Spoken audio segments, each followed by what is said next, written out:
Well, very good evening to you once again. And welcome to the post-match analysis of the Chelsea-Manchester City encounter. Welcome to the show once again. Please do well to subscribe to the channel Fauzan Haroon channel. Do well to hit the notification pad so that whenever the program starts, you are going to get notified. And do well to share the program for me so as to reach many viewers as usual. Do always try to join the winning team and don't be late in joining this winning team. And I will take this opportunity to congratulate the Reds, the Liverpool, for winning their first Premiership title in 30 years. I repeat, in 30 years, 30 years. And they've tried and tried and tried and tried, and this is the time that they've landed the trophy. And so we give them kudos and congratulations for that matter. Possibly in our subsequent programs, I'm going to delve into the title success or some aspect of it. I'm going to analyze in my subsequent programs, as well as to do some programs which will relate to how the teams will shape up in preparation for next season. Because I'm talking about next season, somebody will ask, why are you talking about next season when the current season is still ongoing and has not concluded? And yes, it hasn't concluded, all right, but the champion has been decided. The top four finish is also going to be decided in some, I think, 5-6 matches to come, because most of the teams have 7 matches to go. With 31 matches played, Liverpool have chalked and won the Premiership, their first in 30 years. And so I'm going to analyze Chelsea and Manchester City game, as those of you who watched the match yesterday saw how it went. And for the first time, unlike in the first leg that Chelsea outplayed Manchester United with respect to possession, and Manchester United won at the Etihad in the first leg. Remember, Chelsea outplayed them in terms of possession.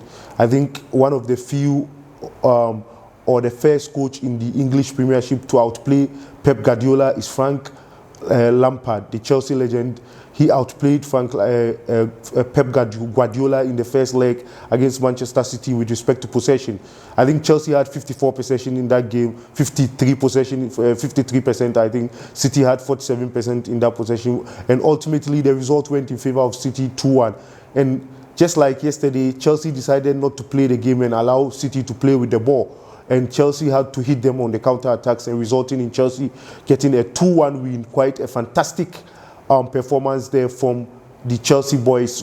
It's fantastic performance, yes, but there are still some negatives in our performance. And as you are aware, there is an issue that I've been complaining about with respect to how Chelsea defend when it comes to our matches. And still yesterday, it was at bare. The problem and the deficiency was at bare. We allowed so many free headers from the strikers of our opponents. Christensen, I think, in the air is still not doing what we expect him to do. He's allowing he and Rudiger. Even Rudiger, though, we will have to search for a permanent partnership for Rudiger in the next season. I think Chelsea has been reported to be interested in Upamecano of RB Leipzig to partner Rudiger in defense next season, as we try to mount a title challenge, because we need to mount a title challenge next season. We don't need to be fighting for top 4. I think Chelsea is above fighting for top 4.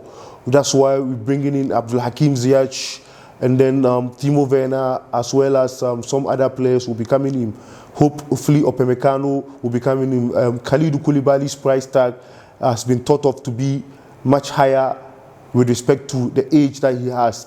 When you compare, in comparison to his age, he has much higher price tag on him, and so Chelsea would possibly settle for Upamecano. And also, there's a talk of Chelsea landing Ben Chilwell at the left fullback position to replace Marcos Alonso at that position. Marcos Alonso is also thought of to be heading the exit door, just like Pedro has signed with AS Roma now and will be heading to AS Roma. We wish Pedro well, and we thank him for the services that he's rendered for Chelsea so far. Chelsea allowed in yesterday's game 3 headers for Manchester City. If City were clinical up front, they would have punished us yesterday. And so the defensive frailties was exposed yesterday again. I've been talking about it. Lampard should plug the defensive frailties. He should plug the defensive deficiencies, or else we will continue to suffer. And also, Kepa is still not proving to be a confident goalkeeper. When it comes to keep kicking the ball upfield, he still found wanting. Yesterday, he again committed an error and gifted a pass to a Manchester City player who unfortunately missed the chance. It could have resulted in a goal against Chelsea. He did it last year, I think in the 6-0 drubbing that City gave Chelsea at Etihad. He gave some passes to Sergio Aguero to score Chelsea. Yesterday he did the same thing, but the a City player who had the chance didn't make good use of it. I'm not sure whether it is Mahrez or Raheem Sterling. One of them yesterday was gifted a ball, and he couldn't utilize. Kepa Arrizabalaga gifted him a ball, but he couldn't utilize it.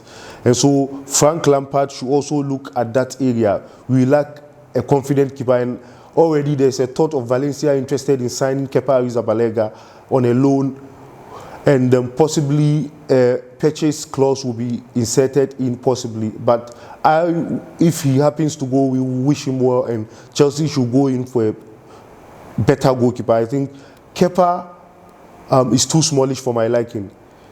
It's too smallish for my liking. I've been talking about it for some time now, and so Chelsea should settle in for a taller and much more confident goalkeeper on the ball.